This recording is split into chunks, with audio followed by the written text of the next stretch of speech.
दिन था 3 जुलाई 2026। राजस्थान में जयपुर में प्रताप नगर में एक मिडिल क्लास फैमिली रहती थी। नीरज शर्मा, आयुषी शर्मा और एक उसका छोटा भाई। तो फिर 3 जुलाई को नीरज शर्मा अपने बेटे को कोचिंग के छोड़ के घर की ओर वापस लौट रही थी। जब वो वापस आ रही थी तो वो एकदम रोड के एकदम साइड के चली जा रही थी, जैसे हर कोई एक आम आदमी चलता है। फिर अचानक 130 किलोमीटर के स्पीड पे एक व्हाइट कलर की स्कॉर्पियो गाड़ी आ रही थी, जिसने नीरज शर्मा को इतनी जोर के पीछे ठोकर मारी कि वो सीधा एक दूर जाके गिरी और फिर वहीं पे फिर उसकी मौत हो गई।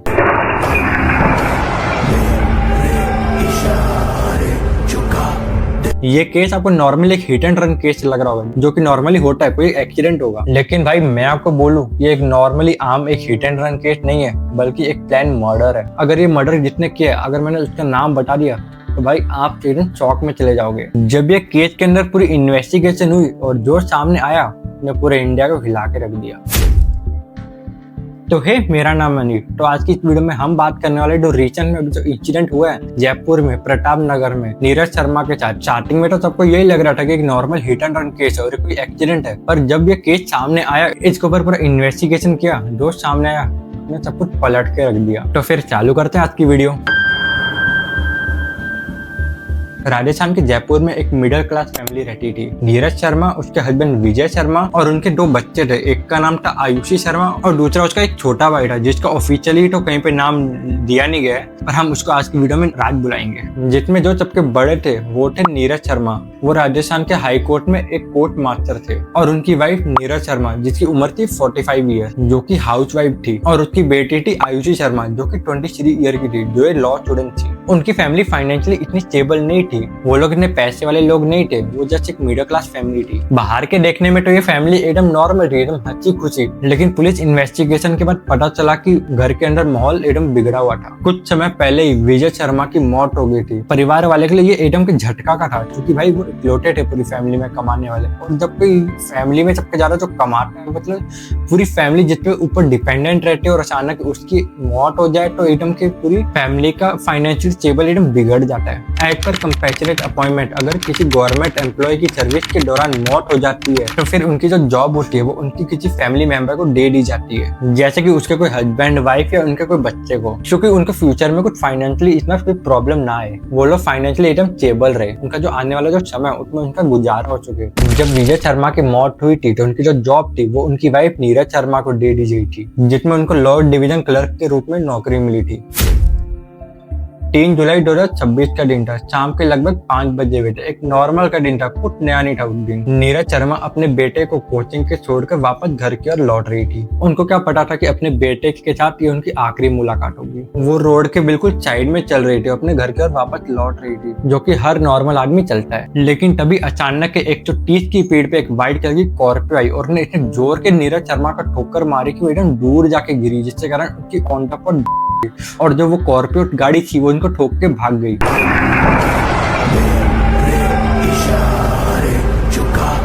ये आपको वही एक normal hit and run case लग रहा होगी। हाँ, एक गाड़ी वाले ने किसी को ठोक दिया होगा और भाग गया होगा, लेकिन भाई ये कोई हिट एंड रन केस नहीं है, बल्कि एक प्लान मर्डर है। लेकिन सवाल यहाँ पे ये आता है कि अगर नीरज शर्मा की किसी के साथ कोई भी दुश्मनी नहीं थी, ना उन्हें किसी का बुरा किया था, वैसे तो कौन आदमी था यार जो ऐसे उनका मर्डर करेगा। ये केस में और किसी का हाथ नहीं है भाई, बल्कि उसकी खुद की बेटी आयुषी शर्मा ने किया था। यहाँ पे आपके माइंड में ये सवाल आएगा कि कोई बेटी अपने ही माँ को क्यों मारेगी, जिसने उनको जन्म दिया, इतना पाल पोस के बड़ा किया, वो उसी की जान क्यों लेगी। यहाँ पे मौत का मेन रीजन है क्या। ये बात तब चालू होती है जब विजय शर्मा की मौत हो गई थी और उनकी जो जॉब थी वो उनमें से किसी एक फैमिली मेंबर को मिलने वाली थी, जो की जॉब उनकी वाइफ को मिली थी, जिसके कारण आयुषी बिल्कुल भी खुश नहीं थी। उसको ये जॉब चाहिए थी, वो चाहते थे कि ये जो जॉब है उसकी जो रियल हकदार है वो मैं हूँ। लेकिन जब ये जॉब नीरज जी को मिली तो आयुषी के अंदर एकदम अंदर की जलन पैदा होने लगी, क्यों यार ये जॉब मेरे को चाहिए थी, मेरी माँ को कैसे मिल गई। जिसके कारण ये टॉपिक के लेके दोनों के बीच में बहुत झगड़े भी होते थे। डेली टू डेली उनके घर में बहुत झगड़े होने लग गए थे टॉपिक को लेके कि कौन है जॉब का रियल हकदार है। आयुषी डेली अपने माँ के ऐसे लड़ती थी कि ये जॉब की रियल हकदार मैं हूँ, बहुत झगड़ती थी टॉपिक को लेके। फिर एक दिन आयुषी ने बैठ के सोचा कि अगर मेरे पापा के बाद ये जॉब मेरी मम्मी को मिली तो ऐसे भी तो हो सकता है ना, अगर मैं मेरी माँ को ही मार दूं तो ये जॉब मुझे मिले। और जो भी ये लड़ाई झगड़े जो घर पे होते हैं वो भी खत्म हो जाएंगे। फिर आयुषी ने बैठ के प्लान बनाया अपनी माँ को मारने का। उसको पता था कि ये प्लान मैं अकेली तो नहीं कर सकती हूँ, क्योंकि अगर ये प्लान मैं अकेली करने जाऊंगी शायद मैं फेल भी हो जाऊंगी और शायद ये पकड़ी भी जाऊंगी, जिसके कारण उसने अपने ही फैमिली मेंबर रिलेटिव को 60 लाख रुपए दिए और बोला कि मेरी मम्मी को मार दो।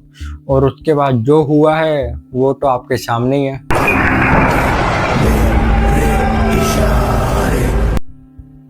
उसने ये सोचा कि मैं एक प्लान बनाऊंगी गाड़ी वाला, जिसमें सबको ये लगेगा कि नॉर्मल एक रोड एक्सीडेंट है, हिट एंड रन केस है, किसी को भी मेरे ऊपर बिल्कुल भी डाउट नहीं जाएगा। और स्टार्टिंग में सबको ऐसा ही लग रहा था कि normal hit and run case है, इसमें क्या ही है। लेकिन जब ये सामने आया और पुलिस वाले ने इसके ऊपर इन्वेस्टिगेशन किया, सीसीटीवी कैमरा, उसके कॉल रिकॉर्डिंग डिटेल और सब कुछ चेक किया, व्हीकल मूवमेंट, तब उनको पता चला कि भाई ये एक normal hit and run case तो है ही नहीं, कि पीछे कुछ और ही कहानी है। देखिए, जो उस आयुषी लड़की जो है उसने प्रॉपर्टी के लालच में अपनी माँ की हत्या की है। और टोटल जो संपत्ति थी लगभग 14 करोड़ की संपत्ति थी, जिसमें 5 बीघा खेत है और 2 प्लॉट हैं। इसको हथियाने के लिए और उसके अलावा जो अनुकंपा पे जो उसकी माँ को पिताजी की जगह जो उसकी माँ की नौकरी मिली थी, उस नौकरी को हथियाना वो चाहती थी। और वो ये चाहती थी कि किसी भी तरीके से नौकरी जो है उसको मिल जाए, और लेकिन वो किसी भी ये नहीं चाहती थी कि माँ जो है वो नौकरी करे। और ऐसा नहीं कि आयुषी ने ये प्लान एकदम के अचानक के बनाया, भाई ये प्लान 1 महीने के चल रहा था। 1 महीने के आयुषी ये प्लान के ऊपर लगी हुई थी। उसको पता था कि अगर बाई चांस मैं इतने पकड़ी गई तो शायद ये जॉब भी मेरे को नहीं मिलने वाली। तो फिर उसने अपने मामा मोहन स्वरूप और अपने कजिन बलराम के साथ एक केस प्लान किया, और वो लोग ये केस के ऊपर पिछले कई महीने के काम कर रहे थे। वो लोग कई महीने के नीरज जी का फुल एकदम ट्रैक कर रहे थे कि वो किस टाइम क्या करती है, वो कहाँ पे जाती है, वो किन किन से बातें करती है, उनका एकदम फुल टाइम शेड्यूल एकदम वो लोग रिकॉर्ड कर रहे थे चुपके के। ऐसा नहीं कि पहली बार हुआ है, इसके पहले भी एक केस हो चुका है। 27 जून को नीरज जी के घर पे एक हमला भी किया गया था, जिसमें उनके घर पे एक नारियल फेंका गया था, जिसको देख के ऐसा लग रहा था कि कुछ काला जादू किया जा रहा है यहाँ पे।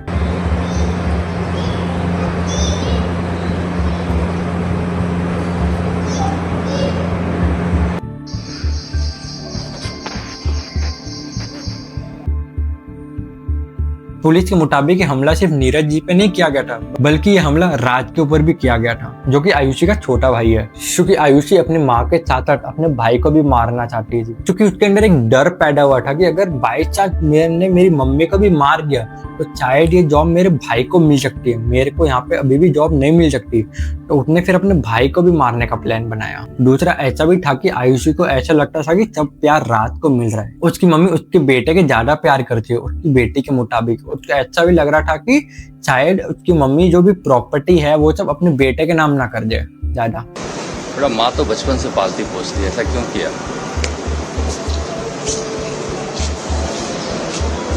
अफसोस है आपको? आपको डर नहीं लगा कि पकड़ा जाऊंगा? आयुषी, आपसे बात कर रहा हूं मैं। अकेले क्यों रहती थी आप?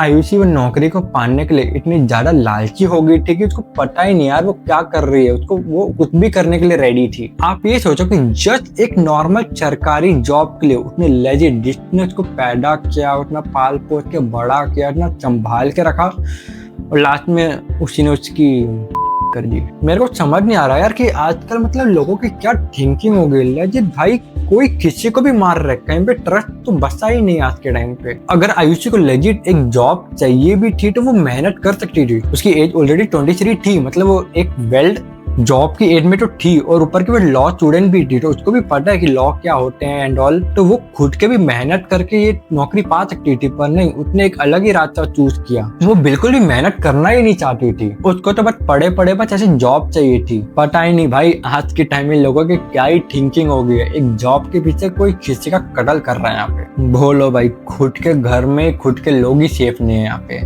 तो बाहर के पब्लिक के तो छोड़ ही दो, बाहर बहुत लोग खींचना खींचेगा तो कत्ल कर ही जा रहे हैं। भाई आज के टाइम में सेफ्टी कहीं पे भी नहीं बची है। घर के निकलोगे तो मरोगे, घर में रहोगे तो घर वाले मार देंगे।